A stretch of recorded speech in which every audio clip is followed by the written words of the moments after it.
This is Forge Gallery, and my studio's downstairs, and it was all born out of me just finding a workshop. Me personally, it's the colour, it's the reflections, it's the movement, it's the texture, it's the fact that it's actually always a liquid, it never stays still. It's just got fluidity. I think it depends how you use it, obviously, but I like the movement, the reflections, the colour. It's nice. Nice is an awful word, isn't it? But you know what I mean. It's good. It's energy. It's a very new medium for doing the kiln-formed glass. The blown glass has been going for eons and eons, and that's not technically correct, but a very, very long time. The Romans did it and all sorts of things. Fused glass, relatively new, and it's kind of boomed more from the USA. And I went into college and I was doing my foundation at Oxford Brookes, and my tutor at the time said, "You're meant to be at an interview in Farnham." And I was like, "What for?" And she went, "Glass." I went, "Okay," and I kind of fell into it that way. And I was the first person in the whole college at Farnham to get in bullseye glass. Now you'll have all seen these colours that I use, and they're quite familiar, and the college has it in racks, and I was the first person to ever bring that in.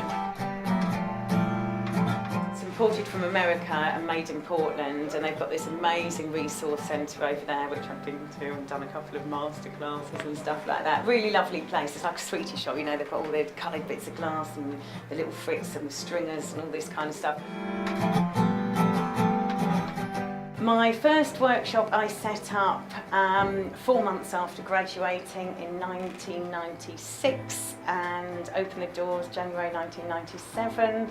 I was under kind of an umbrella of a lady who saw me, saw my work and saw potential.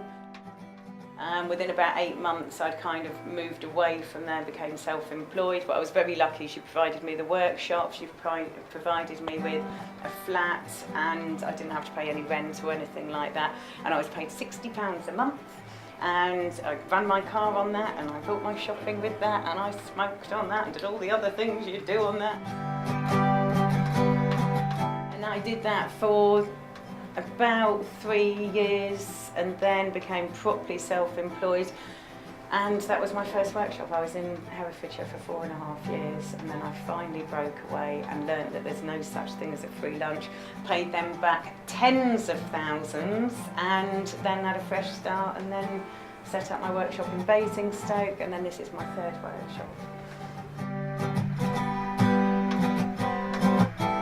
At one stage I was probably too ahead of the time, but not in the limelight enough for it to take off.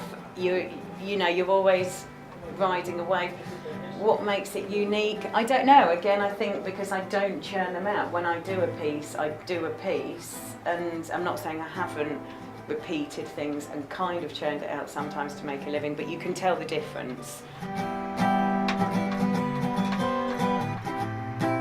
Determination, hours, time, everything you would expect with doing a business, except the thing with being arty is it's 10 times harder, because nobody needs what we're doing. It's not like a plumber or a bloody solicitors or something like that, you know, accountants. You don't need beautiful things. We all like beautiful things, and that's good, so you kind of go on that thing, but it's hard.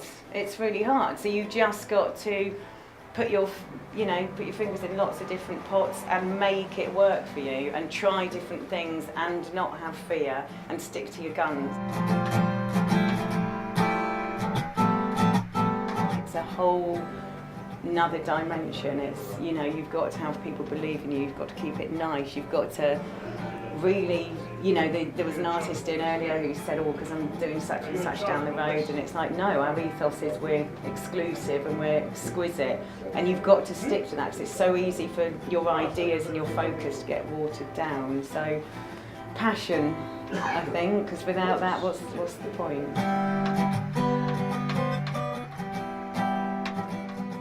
client said it was a cityscape, and because they're very, very textured, she said at night it dances, and I was like, oh, I'm going to use that. You know, I was like, how lovely is that? Whereas a painting goes flat. There's nothing to a painting at night. It just becomes, well, you know, when it's dark and you don't see it.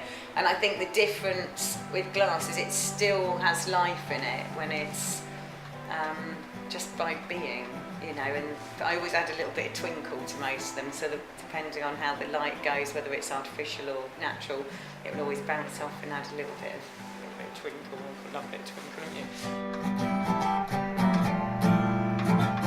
I mean, you can see, again, with some of the nudes, it's very Matisse, it's very Picasso-y, it's very Matisse with his, and again, it goes back to because I like collage, I like paper, I like stationery, I like Sauvignon Blanc, I like lots of things, you know, I like bubbles, I like twinkle, and it's all in there somewhere, you know. I like a little bit of comedy, hence the washing lines, and everything that you see, you realise has an influence, and all the artists we've all studied, and you see stuff, the pebbles, the sea, the leaves, you know, it's all the basic stuff that everybody gets inspired by. It's how you translate it, I think.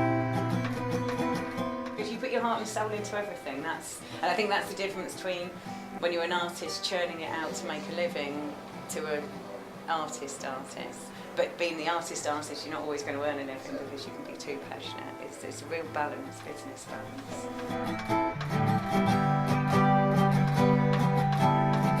It's a wrap. Let's go home.